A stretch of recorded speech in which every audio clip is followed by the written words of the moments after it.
Corona lockdown టైంలో దేశమంతటా థియేటర్లు మూతపడిన విషయం తెలిసిందే. కరోనా టైంలో అత్యంత గడ్డు పరిస్థితిని ఎదుర్కొంది ఎవరు అంటే సినీ ఇండస్ట్రీ అని చెప్పక తప్పదు. అయితే అలాంటి పరిస్థితి మళ్లీ తెలుగు రాష్ట్రాల్లో కనిపించబోతున్నట్లు తెలుస్తోంది.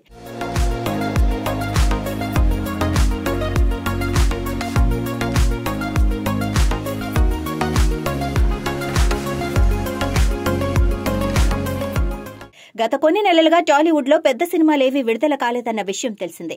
ఓ పక్క ఎన్నికలు, మరో పక్క ఐపీఎల్ ఉండటంతో భారీ సినిమాలు, స్టార్ హీరోల సినిమాలు సమ్మర్ నుంచి వాయిదా వేసుకున్నారు. దీంతో చిన్న చితకా సినిమాలు థియేటర్స్ లో రిలీజ్ అవ్వసాగాయి. అయితే స్టార్ హీరోల సినిమాలేవీ లేకపోవడంతో ప్రేక్షకులు థియేటర్ కు రావడం తగ్గించారు.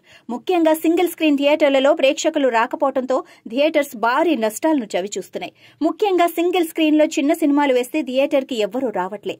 ఇక సమ్మర్ మొదలైనప్పటి నుంచి సింగిల్ స్క్రీన్ థియేటర్స్ భారీ నష్టాలనే చూస్తున్నాయని థియేటర్ యాజమాన్యం తెలుపుతోంది. అయితే ఈ నష్టాలను పూడ్చడానికి తెలంగాణలోని సింగిల్ స్క్రీన్ థియేటర్స్ అన్ని ఓ నిర్ణయానికి వచ్చాయి. సమ్మర్ అయిపోయే వరకు ఓ 2 వారాల పాటు థియేటర్స్ క్లోజ్ చేస్తున్నట్లు ప్రకటించారు. థియేటర్స్ కి జనాలు ఎవరూ రావట్లేదన్న కారణంతోనే థియేటర్స్ క్లోజ్ చేస్తున్నట్లు తెలిపారు. ఈ శుక్రవారం నుంచి ఇది అమల్లోకి రానున్నట్లు ప్రకటించారు. అయితే ఇలా చేయటం వల్ల చిన్న సినిమాలు నష్టపోనున్నాయి.